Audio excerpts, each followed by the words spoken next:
గొలాలు.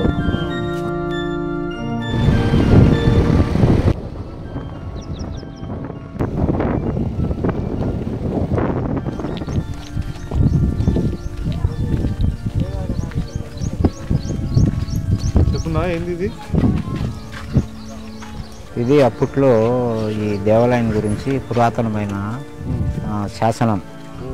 వాళ్ళు సంస్కృతంలో దీన్ని లిపించి ఇక్కడ ఎవరు ఉండరు, ఎవరు లేరు. ఇసుకతో కప్పేసింది బా. ఎప్పుడు సుమారుగా ఒక 20 ఏళ్ళ పైన అయింది. 20 ఏళ్ళ పైన అయింది. మళ్ళీ అదంతా ఇసుక. గోపురం వరకు బూడింది అంతా. దేవాలయమే ఏమో అవపరాలేదు అన్నమాట. ఈ దేవాలయం అయితే, ఈ గుడి అయితే వదులే. మేము ఈ గుడిలో కష్టపడినాం. మేము అన్ని శివలింగాలు 101 లింగం ఉందంట ఈ చుట్టూరు. 101 లింగం అన్నారు ఇక్కడ ఉండే కూడా. ఎక్కడ కట్టినా లేవు. ఇది శ్రీశైలానికి దక్షిణ కాశీ దక్షిణ ద్వారము అంటారు.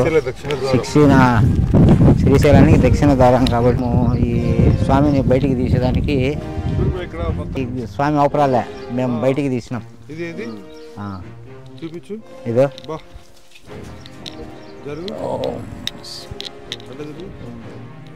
నేను బయటికి తీసినాం. ఇదంతా బూడిపోయింది మొత్తం. చుట్టూరే తిరగమల్నే ఇసుక ఎత్తేయడానికి. ఊడిపోయింది మొత్తం అంతా. ఈ గుడే మొత్తం అంతా ఇసుక, అంతా పారలు, ఈ గొలాలు అన్నీ బయటికి మోసేసి.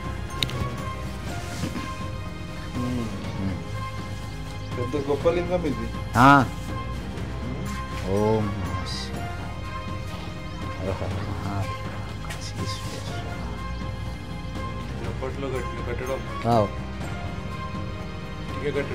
ఇటుక ఇసుకతో నిండిపోయింది. మొత్తం ఇసుకతోనే నిండిపోయింది బా. పూర్తి దేవాలయం కూడా నిండిపోయింది. ఇంకా మాకు ఈ గుళ్ళు ఇది ఒకసారి ఇంకా ఉండదు అనేసి చుట్టూరు ఇంకా తీను మొదలు పెట్టాం. తీను మొదలు పెట్టేసి శివయ్య బయటకు వచ్చిన దాకా తెల్లారింది. శివయ్య బయటికి తీసి అప్పుడు నమస్కారం చేస్తాం, బయటకు వచ్చేసాం.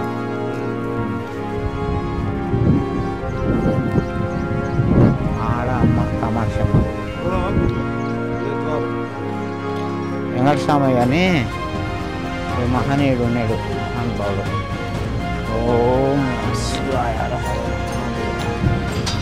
స్వామి సరే ఆర్డర్ ఇచ్చురా.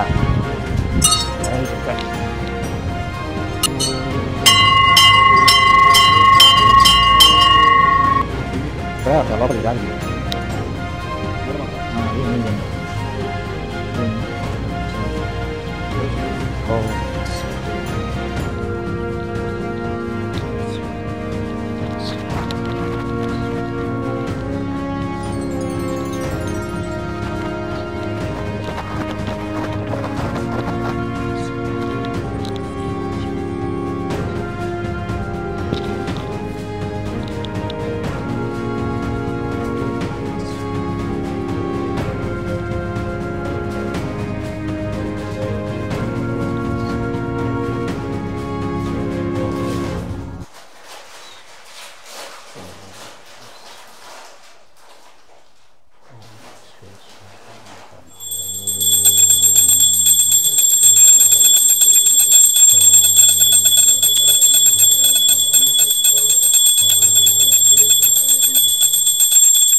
ఓం విశ్వేశ్వరాయ కర్ణామృతాయ శశేఖరాధర. ఓం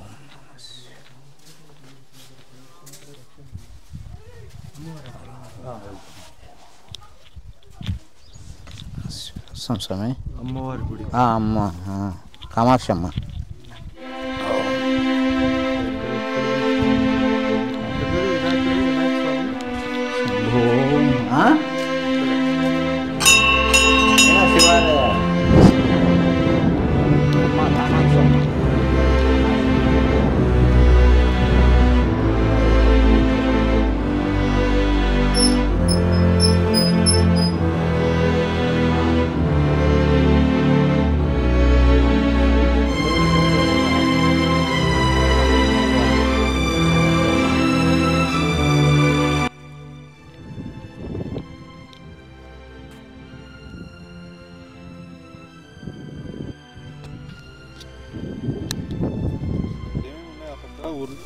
చుట్టుపక్క ఊర్లు. ఏం నది? ఇది పెన్నా నది. పెన్నా నది. ఆ తర్వాత ఇటు సైడు రైట్ సైడ్ వచ్చేసి గొల్లపల్లె, పొన్నోలు, కొత్తపల్లె, ఎంగటాయపల్లె, ఇట్లా అట్లే లింగంపల్లె అట్లా వెళ్ళిపోతుంది బా. ఇటు సైడు రైట్ సైడు. ఇటు సైడు మాసపల్లె, రేణుకా ఎల్లమ్మ, కడపాయపల్లె, ఉక్కాయపల్లె, కొత్తూరు, ఇటు ఆడికి బండిగనం అవతలకి ఈ సిద్ధోటం మండలంలోకి చేరిక ఇదంతా ఈ ఏరియా. ఈ ఇసుక అంతా ఇంతకుముందు గుడిలో కూడా ఉండింది. ఇదంతా మొత్తం ఇసుక బూడిపోయింది. గుడి పూర్తిగా బూడిపోయింది. ఇదంతా ఏంది? ఇదంతా స్వామి దేవాలయం దుబ్బ ఇంత